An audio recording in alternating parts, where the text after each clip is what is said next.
You feel this nervousness on the phone there? Sir, I've been trying to make an urgent phone call up there. Well, I don't think it's something I want to do on an overseas phone. You gotta make some phone calls. Hang up the phone. Prank caller. Prank caller. Ladies and gentlemen, welcome once again to Packernet After Dark. This is the call-in show of the Packernet Podcast Network. If you'd like to call in, if you'd like to participate in the show, please feel free to do so. The phone number here is 608-501-0718. New callers go directly to the front of the line. We don't have any of those types of people, but we got Uncle Rico. What's going on, Uncle Rico? Yo, Brian. Hey. It's your uncle, Hey. Rico. What's up? Oh, you're talking on the pod again about the Matthew Golden speed. And yeah, it makes sense that you don't run wide open 100% of the time when you're running your routes and all that stuff. But it's, to me, and it's not even a thing that I'm complaining about because I have watched barely anything. But I want to see this when he plays for the Packers. I want to see the after the catch speed. You know, after he gets the ball in his hands, I'm excited to see him turn on the jets and get out of Dodge. You know what I mean?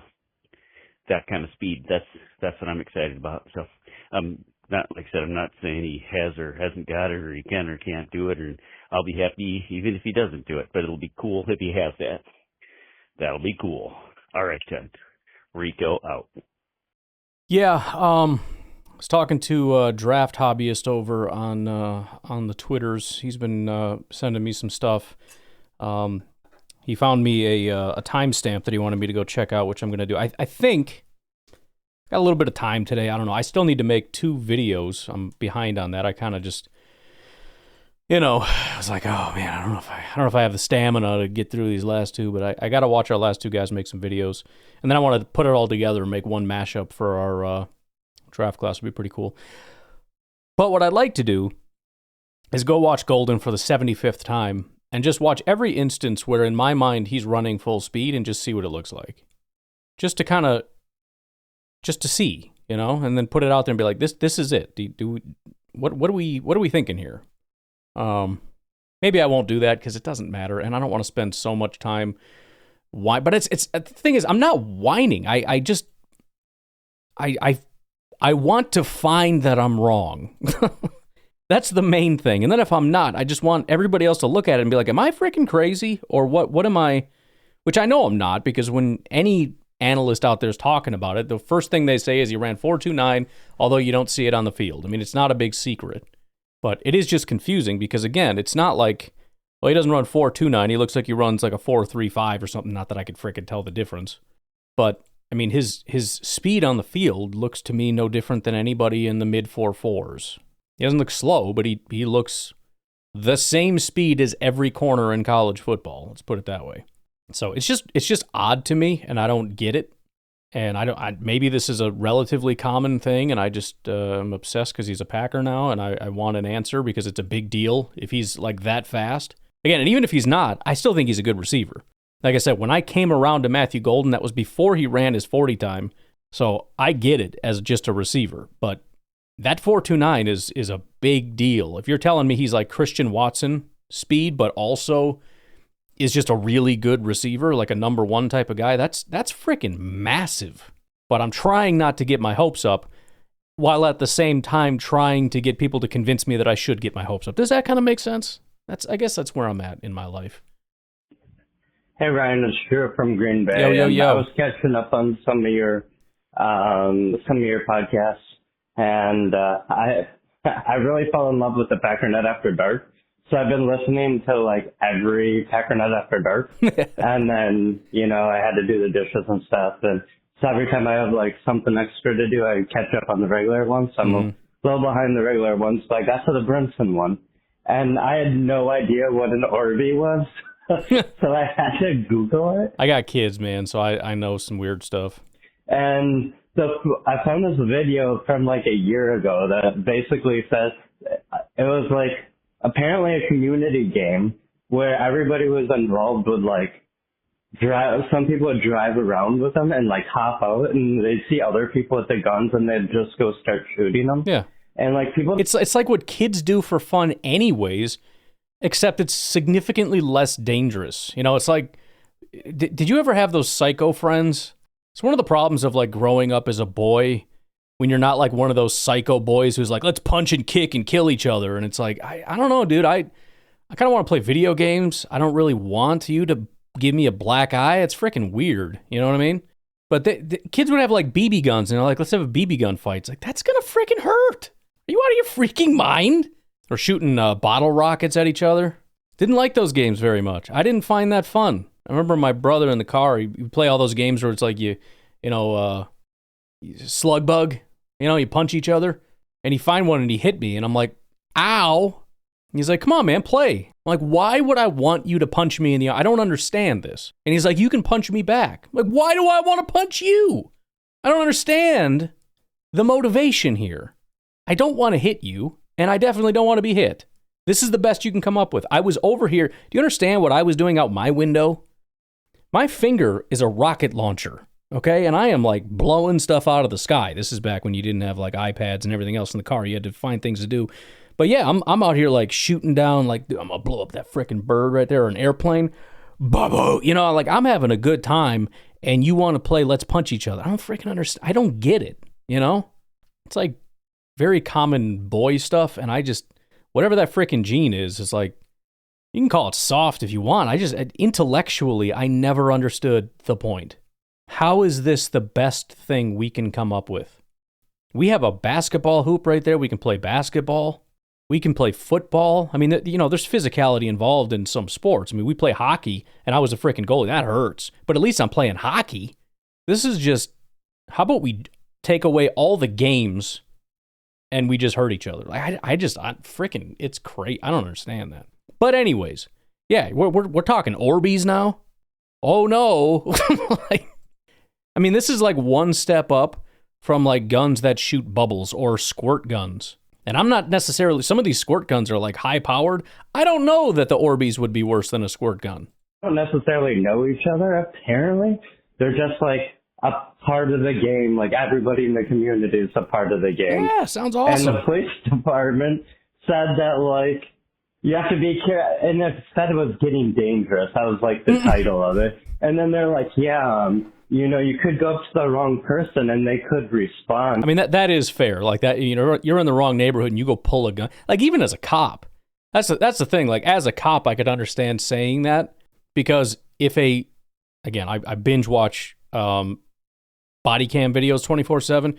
If you walk up to a cop and pull a gun and point it at him, he's going to kill you. That's not debatable. That's going to happen. He's not going to be like, whoa, buddy, hey, is that an Orbeez gun or a real gun? As soon as you point that at him, he's going to kill you. So from a cop's standpoint, I can understand saying, hey, let's not pull guns on each other. Let's not like jump out of cars and shit. You know what I mean? Like that's a dangerous game. Not only because other people might misinterpret it, but police officers, as a matter of policy, are going to kill you. So like I get it from that standpoint, but it's like, oh, it's dangerous. And the guy got arrested? Come on. Badly. And like the police officer was more worried about like a response with like a real gun or something, exactly, than like the actual Orbeez hurting somebody. Right. And because it's an Orbeez. The video also talked about where one of the people who was shooting, a vehicle pulled up and then people shot out at some people in the yard, and then those people shot back at the car. So the driver panicked and took off. And like someone on the yard had like fallen into the street on accident, and like the driver didn't see him and they got run over. Like that's how people are getting hurt. Like the Orbeez aren't actually hurting anyone. So like I don't know, the fact that can you like just do something maybe like do some community service and not actually charge them or something, just drop it. Like I don't know, that is so ridiculous. So I'm glad that you brought that up because I hadn't actually heard that before. Anyways, have a good one. Bye. Yeah, I don't remember what did I say? What did I say was battery or something? I mean, I understand like some of this stuff is, any unwanted touching kind of thing could be battery, but couldn't he have just gotten like a ticket for disorderly conduct or something? he hit me with a freaking Orbeez. Oh, come on. It should be a ticket. And who knows? Maybe he did end up just getting a ticket and everything was fine. But the dumbest thing ever. I wish when I was growing up, all I had to deal with was people shooting me with Orbeez gun. I would have been all about that. I'm down for that kind of stuff. It's like laser tag, but cooler, or like water guns. See, it is like water guns, and I shot the crap out of people with water guns. That's a good time, man. Or even the freaking little darts. Those can kind of sting a little bit. Sometimes you catch one in the face. That's still a good time. This is no different. This is just the dumbest. The dumbest. Ryan, what's up, man? What's going on? Kyle from Madison. Howdy. So, I mostly tune in to Packernet for the fashion analysis. Yes. And I just feel like we've completely kind of glossed over Matthew Golden's draft night apparel. Okay. Which I think deserves another. Yep. It deserves a little airtime because, man, the first time I saw him walking down that tunnel, I'm like, oh my God. That was pretty slick. We have drafted the swag Riddler. He's a. And look, I'm gonna be a little biased. Different positions have different expectations. If you're a quarterback and you're acting like that, I might be a little, I don't know about that. If you're a corner or a wide receiver, I kind of expect it. You know what I mean? Like you can be humble, and I appreciate that, but there's got to be some swag. There's got to be some talk. There's got to be something behind that. And so, yeah, for him to come out and just this frickin', first of all gold, obviously, iced out, like just, again, if you watch that video that he put up on YouTube, it's the whole deal. You know what I mean? Like him getting, not, in a weird way, but like him getting dressed and getting all the stuff on. So I appreciate it. I appreciate that he's at his core, he's humble, but he's got supreme confidence and he's got swag. He checks those boxes, because I don't think you can be an elite number one and not be a little bit of a diva. Devontae did a good job of being relatively humble, but he didn't do the whole like showy, flashy thing, which some people can get it. Some people are freaks, and Devontae got away with being a freak. He wasn't a showboating weirdo, and he was still able to dominate the league. But I feel more comfortable with seeing him and being like, okay, this dude acts like a premier receiver, and I appreciate that. Batman villain, but seriously, I don't know. That hasn't gotten enough airtime. The fact that he's wearing that in Green Bay, I don't know, it just blew my mind. And everything else we've been talking about, I feel like we got to at least recognize the man's swag from the evening of the draft. Sure. No, you're right. I don't know what else I can really add at this time. But I do appreciate you called in and mentioned it, because it does deserve some airtime. So I'm listening to you and Nico kind of go back and forth on Matthew Golden. Mm-hmm. It's really an interesting little exchange there. And, yeah, I think you guys are, like, pretty much hitting it dead on as far as – I hear a lot of, like, the people I guess I would consider with some credibility, and then people I consider with no credibility, just parroting what those people are saying without knowing. But a lot of people saying, yeah, Matthew Golden, he can't beat man coverage. And I don't know if that's true. I've just seen like the main highlight packages. I know you went back and watched full games. So I don't know, is it that he can't beat it, or is it just that the highlights that ended up happening were him predominantly against zone? I'm not sure. And I also don't know what kind of defensive fronts Texas saw mostly. I would assume it's pretty much a mix, but I guess perhaps maybe they saw more zone. I don't know. I would think with Ewers at quarterback, they wouldn't have been afraid to man people up, because he was okay, but he wasn't lighting you up. But I don't know. I mean, they had a decent running game too, so I don't know. Maybe this is outdated. I've always thought, it's easier to run against zone, but maybe that's not really what it is. But if that's true, you'd think there would have been more opportunities for Golden in a man look. So you would think that would have found its way into the highlights package, more often if it is the case. Now, we shall see. But I think like the important point being like, why are the detractors and the haters highlighting this more than anything? And it's just that obviously you know this, but just the context being the Packers outside of Christian Watson last year really struggled to get open in man. Right. And so I hear a lot of people crying about, well, now we're adding another guy that can't get open. Now we're going to have 5 guys that can't get open in man. And, yeah, we'll see about that. I certainly hope that's not the case, because as annoying as it is listening to those people on social media, they're not wrong, right. At least about kind of what went on last year. Now, there's a lot of other factors, including the quarterback, but it'd be hard for me to refute that point about the receiver last year. So here's hoping that Golden isn't one of those guys and that he can. And then I don't really care like what kind of speed he shows. If he can get open, he's a savvy receiver, like, let's go. And then any kind of extra elite speed that he can turn on throughout the game, it'll be a bonus to me. You know what I mean? I don't see him as primarily a speedster guy, and that's kind of his one trick. If he can reach those gears, then I'm here for it. If not, I'm hoping his game is strong enough. 3 minutes got him there. I was like, "What? Do you have another word there?" The heck was I going to say? The one of the other things that I was kind of bothered by, I guess, because I had mentioned how I was kind of excited when I did see him at Georgia kind of win off the line in press coverage, and I was like, "Oh, good," because that was one of the things I wanted to check that box, and I was able to check it, which is great.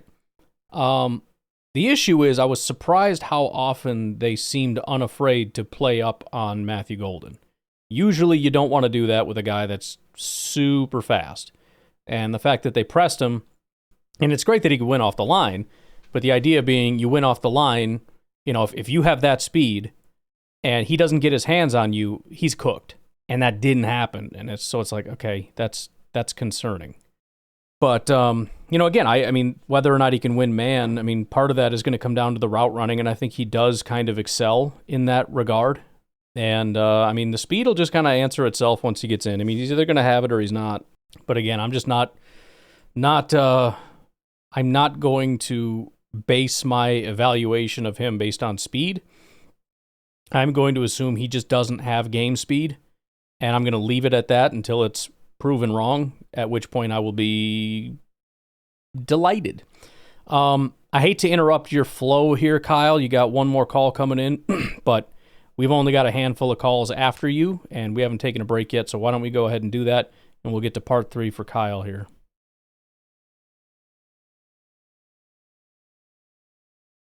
Just finishing that thought, when you look at Golden's, college resume from Houston to Texas, I mean, clearly Green Bay is betting on an ascending player. Mm-hmm. They're not taking Matthew Golden thinking that he's reached his final form. Sure. I think that's pretty obvious. I mean, he transferred from a smaller school. It took a while for the offense of Texas to figure out, what they had there, how to use him, and the Packers they're betting on that he's going to continue his ascension. And so we'll see if they're right. Anyway, talk to you.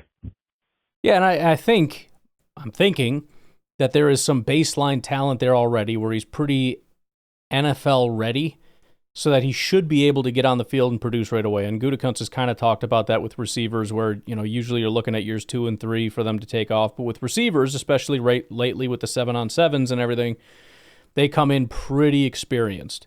And so, the expectation tends to be a little bit of a quicker transition. And I think for him, he's in line with that. But you're right. There is still an expected growth there, and I don't know if speed's a part of that or not. But I'm excited to see him get out there, and my hope is there's just a gap. You know what I mean? There's our guys, and we love our guys, Romeo and the crew, but this guy's different, and he's just better, and he moves better, and he catches better, and all that stuff. That's my hope. And again, it's not an expectation. It's bordering on an expectation, but it's not really an expectation. I think he's allowed to grow and develop. And if it happens, immediately, if it happens kind of gradually over the course of the year, if it happens year 2, whatever, I don't know. I mean, it is an expectation that it happens. But, it's I'll just say it's bordering on a expectation relatively soon. And certainly it's an expectation that he produces at least as well as the other guys that we have. If it doesn't go well, which it may not, but obviously that's going to be pretty disappointing. Garrett, what's up? Hey, Ryan, it's Garrett from Southern Illinois. Yo. I just want to make a suggestion that maybe you can pass on to one of the new draft picks that has his own podcast. Yes, sure. Called Beyond the Hedges. Yep. And I think if he's going to do a podcast in Green Bay, I think it should be called Beyond the Wedges. Yes. Meaning cheese wedge. Yes. And that's so good. Maybe interview you once, Brian, because I think you would make a really very interesting interview. I appreciate because that. Of your knowledge and background of what you do. So don't sell yourself short. So I would really love to see that happen. On to other more important. Leaving aside the part where he interviews me, which in my opinion is irrelevant, Beyond the Wedges was brilliant. Well done. Issues. I find it interesting. I don't know how much you read between the lines when it comes to, when the new draftees were asked who reached out to you and when, and, of course, Love is excited to text Golden and Williams and such. And then when they're asked, like, who'd you meet up with here in the, in your first week here and stuff, and a lot of guys say, Miko Hartman. And it was kind of a common denominator that it was Miko, which kind of interesting to see that guy's putting in the time already. Sure. To get to be there and stuff. And it's like, didn't really hear them say anybody else. It was always Miko. And it's like, is the wide receiver room just a little bit standoffish and like they're kind of like taking this two guys were taken to add it to their room. Could be. Taking it a little bit personal. Could be. I just wonder how much of a competitive edge these guys have when it comes to, do they take it personally or do they look at it like, all right, we got some more guys in our group, I know that, they're fighting for positions, they're fighting for starting positions, but these guys are your teammates also. So I'm just wondering just what the dynamic is really with those guys and how they're handling two new weapons being added to the wide receiver group. My guess is that there's kind of competing emotions for these guys. On one hand, they understand this is my teammate and there's a way that I should treat them and everything else. At the same time, I'm not happy because they view this as a message against us, and this is, hey, these are your like that. I'm sure again it's kind of a competing thing. I would be a little surprised if they were like through camp being standoffish and whatnot. Possibly, I didn't notice that necessarily. I guess I didn't pay close enough attention to that. I did know some guys were like, oh yeah, all these people reached out to me and others did not. And maybe that had to do with what room they were in. I'm trying to remember now. I know the defensive lineman said a bunch of people reached out and Kenny did and whatnot. So it sounds like that room, which again, a lot of security in that room. I don't think anybody's losing their job because of this late round pick. So, you can understand being like, hey, what's up, buddy? How you doing? Welcome. Same with the corner room. When I think, I know he mentioned Keyshawn, and I know Jair's been reaching out to a ton of people. So the corner room seems to be pretty warm. But yeah, I mean, maybe that is, I didn't hear Rasheed Walker reached out to Belton like, sup, bro. Maybe he did. That's the thing too, is, I don't know if they know everybody or listed everybody, but you would think, and again, I don't remember, but you would think if Golden had heard from, Watson and Dobbs and Reed, although Reed's not going anywhere. I could see Dobbs, who already seems to have some feelings going on. But I don't know. I mean, it is kind of reading too much into stuff, but at the same time, that's kind of what we do. We notice, we kind of bring it up in passing, like, oh, maybe, just a thing I noticed. I'm not going to read too much into it, but I'm not going to not say it. You know what I mean? So I'm kind of on the same boat with you there. I don't know. I don't really remember, but that is an interesting observation for sure. And again, you can kind of see it. And I know that they know how they're supposed to react, but there's also going to be this burning feeling as a receiver watching.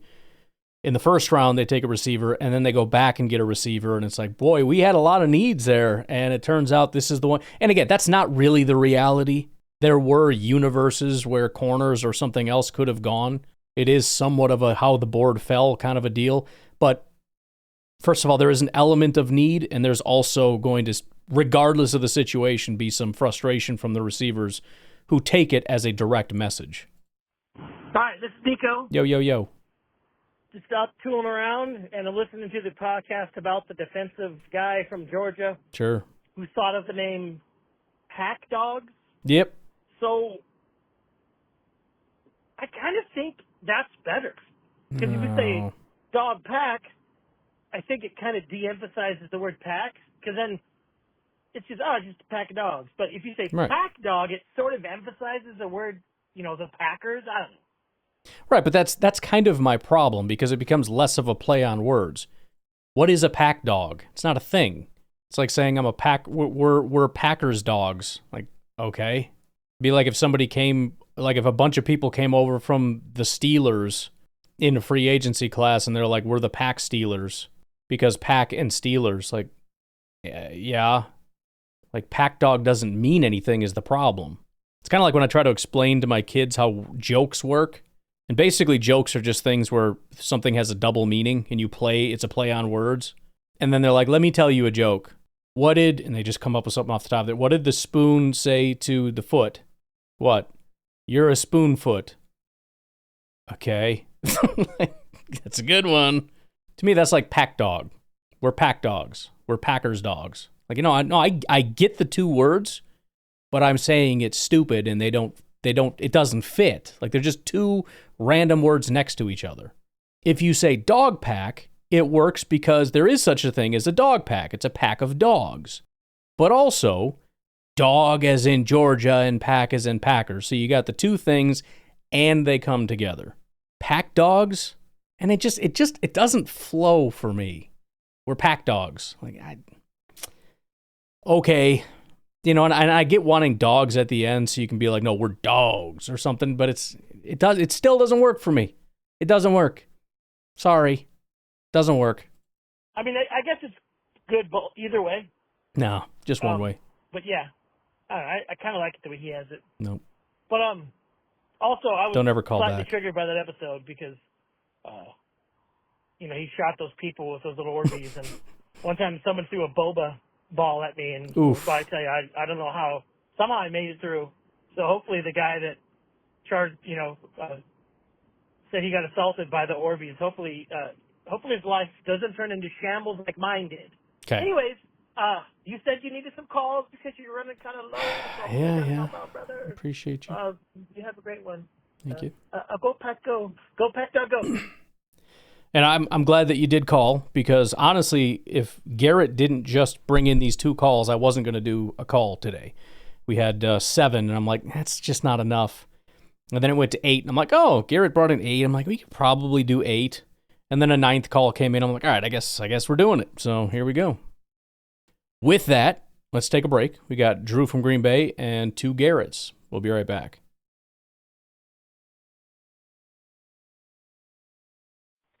Hey, Ryan, it's Drew from Green Bay, and I'm probably going to make this a two-parter, but I went through the 53-man roster and tried to, look at what we have right now, and, I think we're still going to keep Love and Willis at quarterback. I don't think we're going to go up to 3. On the offense side, I put only 24, which I think it's a little normal to go a little lighter on the offense than the defense. Because your makeup is 24 and 26 with 3 on the special teams then. And then at running back, I went up to 4 last year. I think we had 3, which was Jacobs, Floyd, Wilson, Brooks. I think they like Brooks and Wilson enough to keep them both at tight end.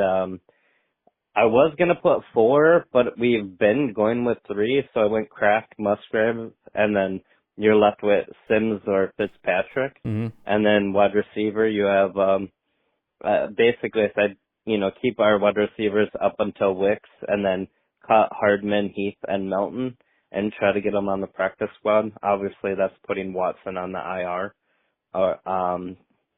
And then, offensive line is, Walker, Banks, Jenkins, Ryan, Tom, Belton, Morgan. That would be your, sure 7, and then you have 2 up for grabs. I have 9. A lot of times we go 10 offensive linemen. We've been win 11 a couple years ago, but I think going 9 now that we brought in, some really good, like Banks and stuff that we can really rely on, going a little lighter makes sense to me. And then on defense, you have Gary, Van Ness, Sorrell, Enigbare, Oliver, Cox, I put for defensive end, and that's 6 of them. Cox was kind of iffy, but I kept him. Mm-hmm. DTO surprised we have Clark, Wyatt, Brinson, Brooks, and Wooden. That's I was able to keep Brooks and Wooden both, because we lost some other guys. Inside linebacker, Clay, Cooper, McDuffie. I had Stackhouse on mine too. I'll elaborate on that in a minute. Hopper, Simmons is 5. Cornerback is Jair, Hobbs, Valentine, Nixon, and then King or Robinson. I tried to get both of them on there, but I couldn't. I had to cut one. And then safety, McKinney, Williams, Bullard, Anderson, and Oladapo. That feels like a really good 53 to me. Your 3 special teamers. So I don't know. There weren't that many hard cuts, to be honest, but we'll see what happens with injuries. That can open up some spots, and then the undrafted. Usually we get 1 or 2 undrafted guys, so I didn't have them on here. I want to wait to see who emerges, but anyways. Yeah, so tomorrow should be a fun day for you.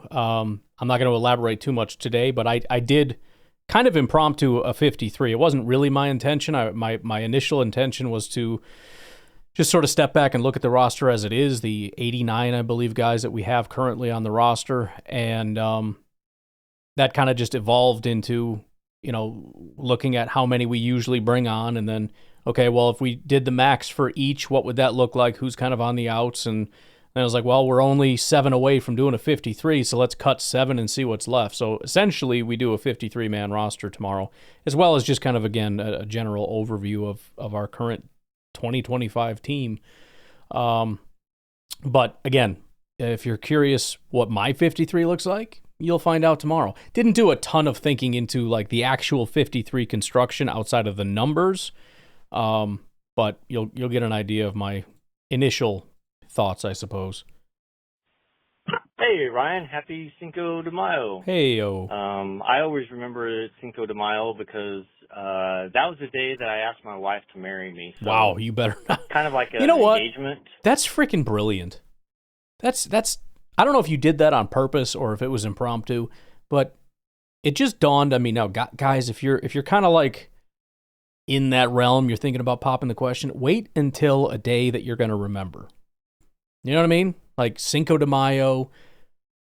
I mean, you don't want it to be too, don't do Christmas or something, Do Memorial Day or Arbor Day or Flag Day or something. Just anything where it's oh crap, what is our anniversary again? And then you'll remember, oh, Flag Day. And then you just Google it real quick and it's okay, Flag Day. You know what I mean?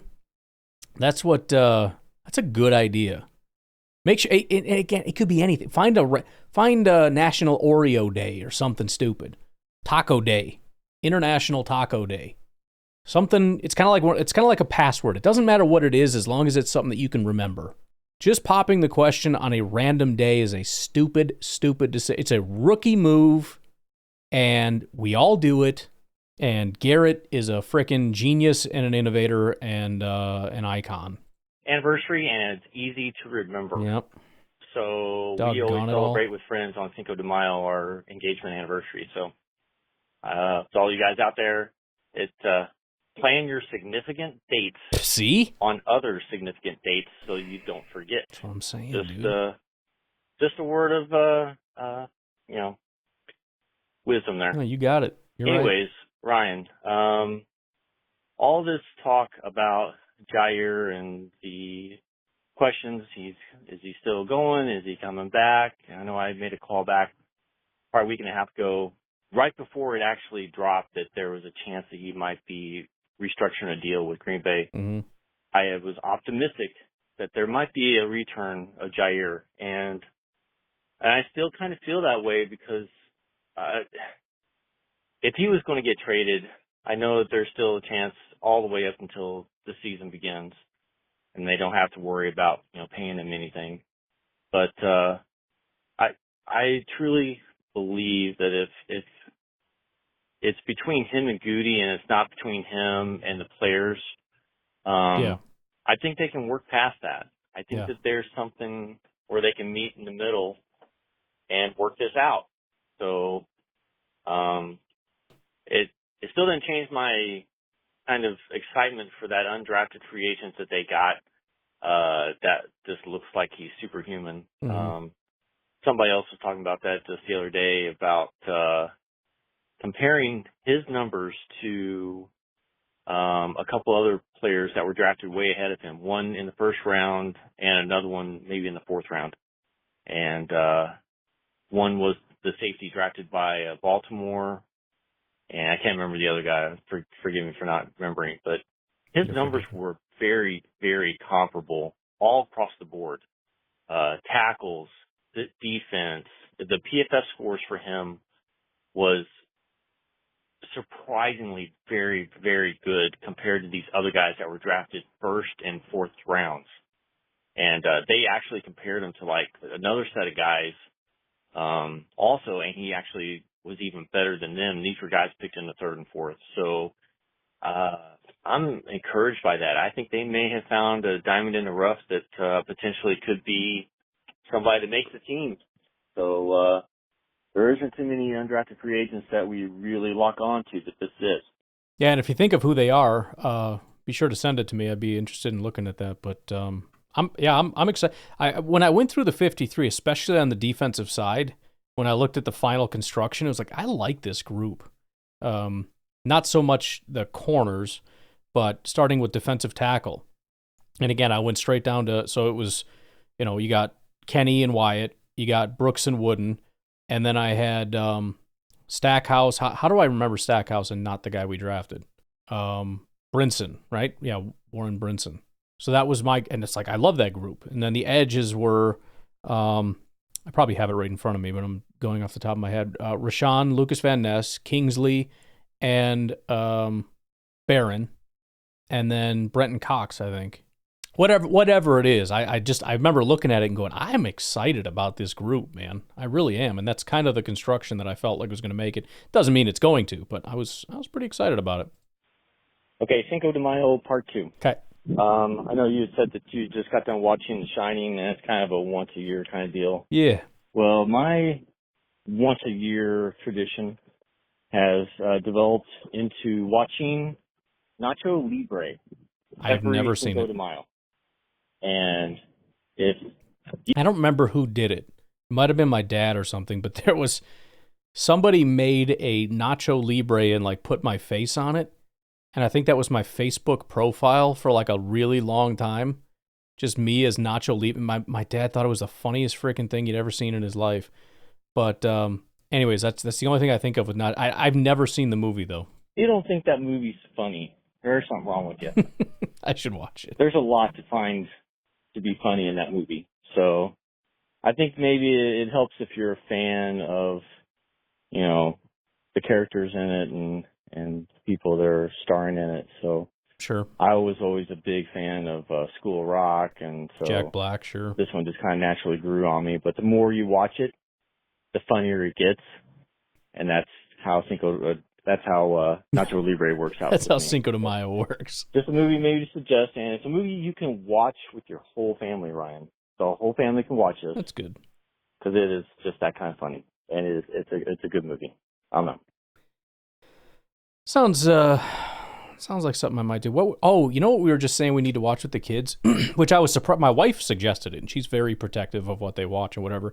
She got mad at me last night because I told my son that Terminator 2 is the greatest movie ever made, and I started getting all jacked. I was like doing the song, I was like, dun dun dun dun dun, and he's like, I want to watch it. My wife got so mad at me, like, why are you doing that? He's not watching that.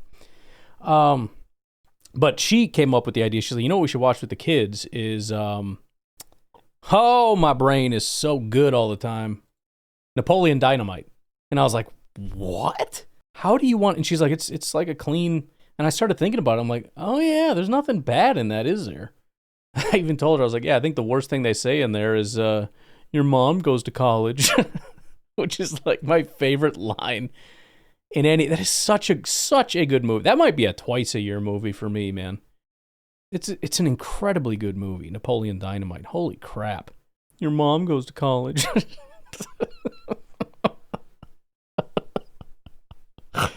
She takes off running. When does he throw a steak and hits Napoleon Dynamite in the face? Oh, man, Uncle Rico. But I can throw a football over those mountains.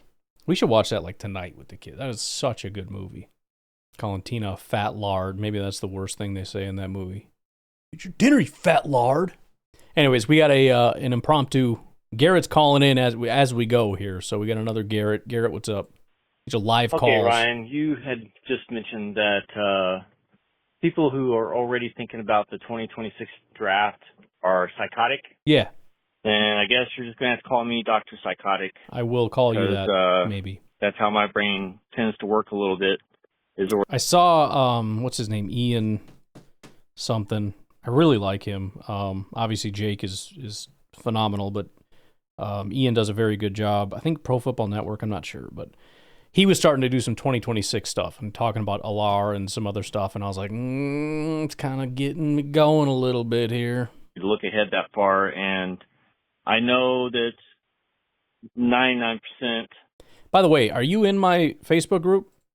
If you guys are draft for, if you're talking about the 2026 draft, let's just say, I think you need to be in my Facebook group. Let me pull it up here. I don't talk about it enough, and I make a claim that I have no idea if it's true or not, but I am the sole proprietor of the largest NFL draft Facebook group on planet Earth.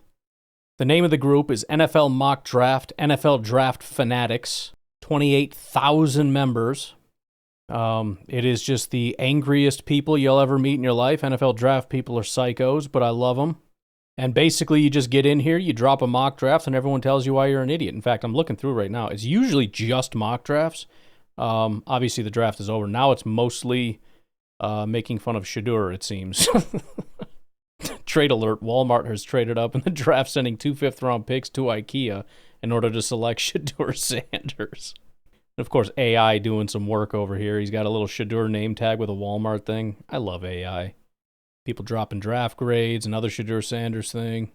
Anyways, if you're calling yourself a draft fanatic and you're not in the NFL Draft Fanatics great Facebook group, shame on you and your family. Please continue. People would say, there's no way Green Bay is going to be looking at a quarterback next year, and that's how I'm going to project how things are going to go. But I was just wondering what you think the odds are of who's going to end up picking Archie Manning, and I was just going to throw it out there that I think one of two teams, LA Rams, because they have 2 first-round picks that they could throw at to move up, plus other future first-round picks. That seems to be their MO lately when they got Stafford. So I think that they would go strong after him, and then another team might be New Orleans Saints. So those are 2 teams that I'm throwing out there that I think will be the front runners for him next year. But I mainly wanted to ask you, judging by who... Just pause that real quick. So the Saints make sense. The reason I don't think the Rams would be in contention despite the 2 picks is they would need somebody to trade. And you've probably got, Cleveland and New Orleans competing for that spot. Maybe if Tennessee's up there, but that's not a great sign for Cam Ward if that's the case. But, I mean, the Giants, the Jets, these are all, and there's a ton of quarterback-needy teams. coming off a season where there were no quarterbacks, so it's just teams are just getting needier. And I know there was a couple quarterbacks drafted, and we'll see how it goes. But I mean, if any of these teams end up at the top, you're obviously taking the quarterback. So if I had to pick right now, I'm going Cleveland. New Orleans makes sense. The Giants make sense, depending how that situation goes. The Jets. I haven't put a ton of thought into it, and maybe I'm missing some things as to where these guys might end up thriving or something, but maybe you could have a situation with, like I said, assuming the consensus board stays as it is. Let me just double check it because maybe it's moving around a little bit. 2026. Yeah, right now they have Arch Manning, number 1, Drew Allar, number 2. And obviously Allar might fall. I doubt Archie Manning does, but Arch Manning. You could have a situation where the Rams maybe find a trade partner to go up and get Allar, depending on how ready they are to move on. But even still, holy crap, the quarterbacks. This is the most crazy quarterback thing I've ever seen in my life. Arch Manning 1, Drew Allar 2, Garrett Nussmeier 6, Lenora Sellers 7, Cade Klubnik 8, Nico Lamaliava 16, Carson Beck 32. 7 quarterbacks in the first round, and Sam Levitt is at 38, so kind of in that range. Then there's a little bit of a drop-off, although Fernando Mendoza moved up 16 spots to 83 if he keeps making jumps like that. Obviously, this is going to change a lot with this upcoming season, but right now you're looking at 7, which is great for the Packers, assuming they're not... Well, I guess it's great either way. Assuming you're not looking for a quarterback, you want a lot of quarterbacks to go to have people fall to you. If things go really bad with Jordan, we might have a conversation. You know what I mean? But no, I'm excited. I actually, again, I'm got a little side project or whatever. The access I have to all 22 footage, they haven't started uploading 2025, obviously, because there haven't been any 2025 games. But like, for example, there is no Arch Manning tape because they didn't start looking because he wasn't eligible. But Drew Allar, they did start putting together some tape. So I've already got some. There's like one 2024 and a couple 2023s that I am able to start looking at. So I've already kind of started grabbing a few of these. If I can just get the freaking thing to work a little better, I'm pretty excited for this upcoming draft season. But yeah, I mean, if the Rams are looking for somebody, holy cow. Assuming things stay this way, I mean, there's every... And yeah, like you said, if they have 2 first-round picks, who's the other one that they have? They got the Falcons. So Atlanta might be a pretty high pick. They might not even need to trade to get a quarterback, but if they want to, let's see, where are they projected to be? Let's see, Tankathon. So they do have Cleveland number 1, New Orleans number 2. Anyways, Atlanta number 10, even if they're, a playoff team, I mean, they could get up to, 6 or 7 to get Nussmeier or Sellers or something. 6, 7, 8. Nussmeier, Sellers, and Klubnik, or Klubnik, however you say it. I'm surprised some of these guys, and again, who knows how it's going to fall, but I've seen these guys. Sometimes, they're on the draft board last year, and I'm almost positive Cade Klubnik was not a very high quarterback. So this projection for him being very high is surprising. And maybe it's just guys doing mock drafts early, or they're just grabbing quarterbacks because it's the cool thing to do. They got the Jets taking Cade Klubnik at 8 or at 5. You know what I mean? And maybe when reality starts to set in, this won't be the case, but I hope it stays this way. I really do. It's a fantastic... How many wide receivers? It could be the most exciting draft... Oh, no, terrible wide receivers. Terrible. Okay. I was going to say the draftniks are going to have such a fun... They're still going to love it. All they care about is wide receivers. There's a few, but the highest right now is Carnell Tate, who ranks 20th. What else do people like? Pass rushers, I guess? How are they doing? Not good. Ruben Bain at 13 is the highest. Nothing else really stands out aside from maybe defensive tackle. Got TJ Parker, Peter Woods from Clemson. You got Keldrick Falk, Caleb Banks, and Kristen Miller. So 5 of those guys. Anyways, sorry. Just peeking. No big deal. Potentially could be gone next year through free agency, or we decide not to bring back through another extension. What do you think are going to be the top 2 needs for Green Bay next year? And corner. I got to feel like, Kenny Clark probably isn't going to be back. So Sure. Defensive line's probably going to project back up again. Kristen Miller, one of those. And Georgia. Perhaps defensive back would be another. But I'm just curious of what your thoughts are on projection for who may be gone and who are we going to have to replace next year already, so that when next season rolls around in college, we can start highlighting who we want. So I'm out. I think the offense is pretty well squared away at this point. Not to say we won't touch it, but as far as like it being a need, I don't really see it. You could argue wide receiver if we if they move on from Romeo and Christian, but I don't think that's the case. Defensively, like you said, defensive line, they added a late round guy. I don't know that massively moves the needle. And corner, they did almost nothing.